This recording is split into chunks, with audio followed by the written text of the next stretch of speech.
অজগর আসছে তেরে, আয় আমটি আমি খাবো পেরে। নমস্কার, পিঙ্কি কিচেন অ্যান্ড ব্লগে আপনাদেরকে স্বাগতম। আজকে আপনাদের সঙ্গে কাঁচা আমের ক্যান্ডির একটি রেসিপি নিয়ে আমি হাজির হয়েছি।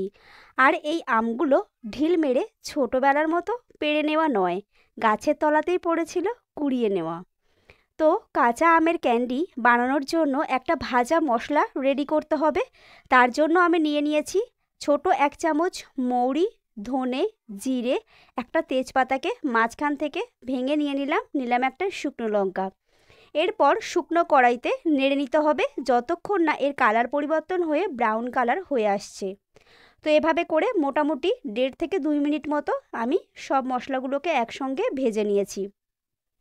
এরপর ভালো করে ভেজে নেওয়া হয়ে গেলে নামিয়ে একটু ঠান্ডা করে নিতে হবে এবং তারপর শিলের সাহায্যে ভালো করে এটাকে গুঁড়ো করে নিতে হবে।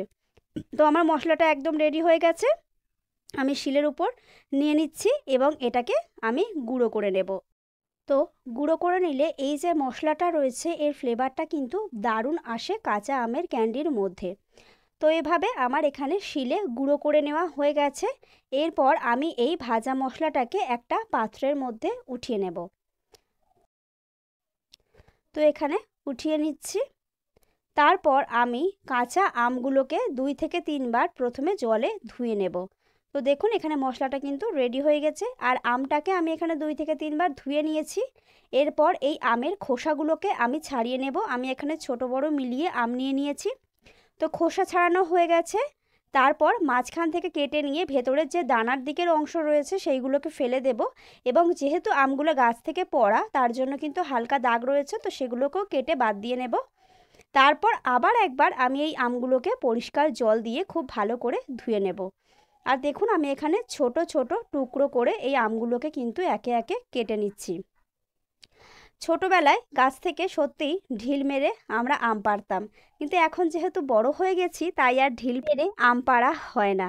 তো এই আমের ক্যান্ডিটা কিন্তু আপনারা বাচ্চাদেরকেও বানিয়ে দিতে পারেন, ওরাও কিন্তু বেশ মজা করে খাবে।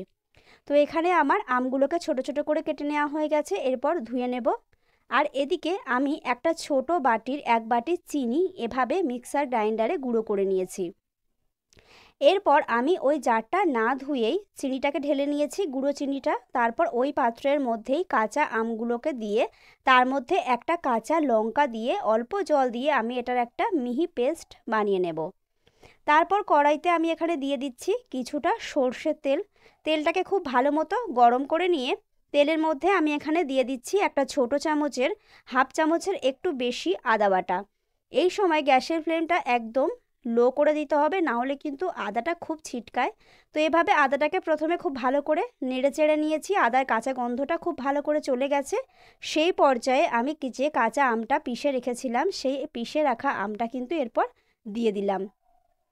এরপর খুন্তির সাহায্যে খুব ভালো করে 2 মিনিট প্রথমে তেলে নেড়ে নেব। মানে এটা করতে কিন্তু একটু সময় লাগবে আর গ্যাসের ফ্লেমটা কিন্তু মিডিয়াম থেকে লোতেই করেই এটা করতে হবে। একদম গ্যাসের ফ্লেম হাই রেখে কিন্তু এই রান্নাটা করা যাবে না, তাহলে খেতে একদমই ভালো লাগবে না আর তলায় কিন্তু ধরে যাবে, মানে কড়াইতে ধরে যাবে। এরপর আমি দিয়ে দিচ্ছি কিছুটা বিট নুন এবং একটু হলুদ। এমনি নুনের পরিবর্তে আমি এখানে বিট নুন ব্যবহার করলাম, কারণ এখানে বিট নুন দিলে স্বাদটা কিন্তু অনেকটাই ভালো হবে। এরপর খুব ভালো করে খুন্তির সাহায্যে মিক্সড করে নিচ্ছি এবং আবারও 2 মিনিটের মতো খুব ভালো করে আমি এটা কড়াইতে নেড়ে নেব। আর গ্যাসটা কিন্তু আমি একদম এই সময় কমিয়ে দিয়েছি। এরপর আমি এর মধ্যে দিয়ে দেব ভাজা মশলাটা করেছিলাম সেখান থেকেই 1 চামচ মতো দিয়ে দিলাম। এরপর আবারও এটাকে নাড়াচাড়া করে নেব কয়েক সেকেন্ডের জন্য। তারপর এর মধ্যে আমি অ্যাড করব আখের গুড়। আমি এই রেসিপিটি করার সময় চিনি দিয়ে বানালাম না, এটা গুড় দিয়েই বানাচ্ছি। চিনিটা আমার পরে প্রয়োজনে লাগবে, আর গুড় দিয়ে বানালে ছোট বাচ্চারা খেলে খুব বেশি ক্ষতি কিন্তু তাদেরও হবে না। তো এভাবে মোটামুটি নাড়াচাড়া করে নিয়েছি, অনেকটা শুকনো ভাব চলে এসছে। সেই পর্যায়ে আমি এখানে দিয়ে দিচ্ছি 100 গ্রামের মতো আখের গুড়। গুড়টা দেওয়ার পরেও মোটামুটি 5 থেকে 7 মিনিট কিন্তু এটা রান্না হতে সময় লাগবে। আর একদম শুকনো ভাব চলে আসবে যখন, তখন বুঝতে হবে যে এটা মোটামুটি রেডি হয়ে গেছে। তো আবারও এটাকে খুব ভালো করে নাড়াচাড়া করে নেব এবং শুকনো হয়ে কালারটা পরিবর্তন হয়ে আসা পর্যন্ত অপেক্ষা করব। এটা কিন্তু পুরোপুরি একদম ডিপ ব্রাউন কালার চলে আসবে এভাবেই নাড়তে নাড়তে। মোটামুটি 5 থেকে 7 মিনিট আমার সময় লেগেছে গুড় দেওয়ার পর। টোটাল রান্নাটা আমাকে 10 থেকে 12 মিনিট কিন্তু সময় লেগেছে। তো নাড়াচাড়া করে দিচ্ছি, ধীরে ধীরে কিন্তু কালারটা অনেকটাই পরিবর্তন হয়ে আসছে। তো এভাবে করে নেড়ে চেড়ে নিয়ে যখন পুরোপুরি কালারটা পরিবর্তন হয়ে যাবে তখন এর মধ্যে আমি দিয়ে দিচ্ছি 1 চামচের মতো আমচুর পাউডার। এই আমচুর পাউডারটা দেওয়ার জন্য কিন্তু এটা দারুণ খেতে লাগবে। তো আবারও নাড়াচাড়া করে দেব এবং দেখলে বুঝতে পারবেন কড়াই থেকে উঠে উঠে আসছে, মানে এটা কিন্তু প্রায় আমার রেডি হয়ে গেছে। তো এবার মোটামুটি আর 30 সেকেন্ড মতো এটাকে নাড়াচাড়া করে আমচুর পাউডারটা মিশিয়ে নেওয়া হয়ে গেলে আমি একটা স্টিলের থালার মধ্যে এখানে প্রথমে নামিয়ে নিচ্ছি। যেহেতু এটা এখন প্রচণ্ড গরম তাই স্টিলের পাত্রে আমি এখানে নামিয়ে নিলাম।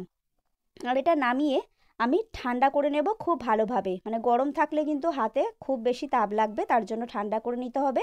তো মোটামুটি আমার এখানে ঠান্ডা করে নেওয়া হয়ে গেছে। আর এখানে যে চিনির গুঁড়োটা আমি করে নিয়েছিলাম সেখান থেকেই অল্প একটু একটা প্লেটের মধ্যে আমি দিয়ে দিচ্ছি। দিয়ে একটু খুব ভালো করে প্লেটটার মধ্যে আমি চিনির গুঁড়োটাকে একটু পাতিয়ে দেব। তো এভাবে করে একটু পাতিয়ে দিচ্ছি। তারপর যে আমি ক্যান্ডিটা বানাবো সেই আমের যে এখানে পুরটা রেডি করে নিয়েছি ওখান থেকেই অল্প অল্প করে নিয়ে ছোট ছোট হাতের সাহায্যে হাতে অল্প একটু তেল লাগিয়ে নিলে খুব ভালো হবে, তাহলে কিন্তু খুব গোলটা ভালো পাকাবে। তো এভাবে করে ছোট ছোট বলের আকারে করে নিচ্ছি। এটা কিন্তু বড়ও করে নেওয়া যায়, কিন্তু আমি একটু ছোট ছোট করে নিচ্ছি যাতে একবারে একটা করে মুখে দেওয়া যায়। তো এভাবে করে একে একে আমি সবগুলোকেই বানিয়ে নেব। প্রচণ্ড গরম আছে, প্রচণ্ড গরম থাকুক আর কাজের ফাঁকে মুখে একটা কাঁচা আমের ক্যান্ডি থাকুক। তো এভাবে করে গোল গোল করে আমি সবগুলোকেই রেডি করে নেব। এটা খেতে কিন্তু অসাধারণ লাগে, আর যারা টকঝাল মিষ্টি পছন্দ করেন তাদের জন্য তো এটা অসাধারণ একটা রেসিপি। তো এভাবে করে আমার সব বলগুলো রেডি করে নেওয়া হয়ে গেছে। এরপর আমি ওই চিনি গুঁড়োটাকে খুব ভালো করে প্রত্যেকটা ক্যান্ডির গায়ে লাগিয়ে নেব, মানে একদম সমভাবে কিন্তু মিক্সড করে নেব। আর এই চিনির গুঁড়োটা দেওয়ার জন্য এটা খাওয়ার সময় কিন্তু অসাধারণ লাগবে খেতে।